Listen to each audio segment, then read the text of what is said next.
across my mouth and jabbed me in the neck with a needle. When I came to, I was bound up like a sushi roll. If it hadn't been so terrifying, it would have been downright comical. Imagine a surveillance video, not that there were any in this podunk town, of me getting catapulted into a van by a guy's ass. If serial killers put out blooper reels, that would be on it. I was about to chuckle when my brain helpfully reminded me, you're going to die. I started hyperventilating, which, trust me, is not fun when you're gagged, hooded, and barely able to breathe through your nose. I was still getting over a cold, too, so survival depended on my marginally less congested left nostril. Calm the fuck down. Panicking won't solve anything. I was trying not to think about the other victims, but good luck with that when a spare tire is digging into your back. Horrific images kept intruding. I hadn't seen anything, obviously, but you know how that can make it even worse? Their heads had been shaved. No problem there, I'd done that back in high school. The FBI had been a little vague about the next part, but apparently there had been other shaving too. Don't think about it. And then their entire bodies had been painted to look like Pokemon characters. Seriously. Pokemon. Like lizards and shit. The FBI was also vague about how the women were killed, but it involved strangulation. Hopefully super quick and painless strangulation. After they were killed, the Pikachu killer, yep, that's what they called him, dumped the body somewhere weird, like a mall parking lot or a high school football field, then sent local news networks a GPS link. Get it? Like they were playing Pokemon Go. That's the kind of asshole who was about to kill me. Someone obsessed with an app no one even used anymore. Not me, I thought, gritting my teeth. When this dickwad opened the door, I'd fight like hell. I'd escape and lead the FBI back to him. I'd be a hero, the woman who took down the Pikachu killer. Every talk show would want me as a guest. I'd smile bravely as they questioned me about the ordeal, maybe even write a best-selling memoir.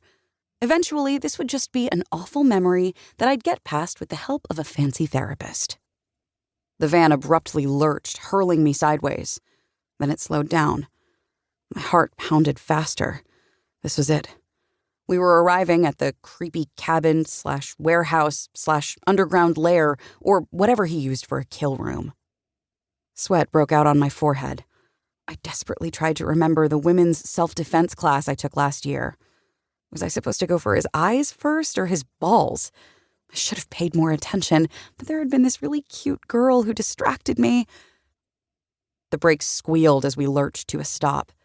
My heart was racing so fast it felt like I might pass out, which wouldn't be helpful at all. I might not remember self-defense, but I'd always been a good planner, and escape routes were my specialty. So come up with a plan, genius. My hands and feet were also bound with duct tape, based on the gross, sticky feel. I dimly recalled seeing someone on TV split duct tape bindings, but I'd been super stoned at the time and hadn't thought I'd ever need that particular nugget of information, so I couldn't remember how it was done. I tried everything I could think of, but the tape didn't budge. If only he'd used handcuffs. I'm a pro at getting out of those. So, using my hands and feet was basically out, which was far from ideal. I had my head, though, which I knew from unpleasant past experience was unusually hard and concussion-proof. If I slammed it into his torso, I could knock him down and then I'd, hop away? Well, yeah, if I had to. 5. He's already killed 5 girls who looked like me. I experienced a bizarre surge of satisfaction when that number popped into my head.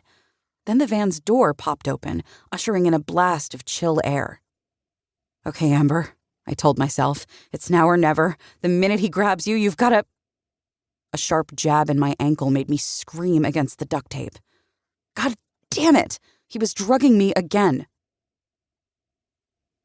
On the plus side, when I awoke, I no longer felt stupid.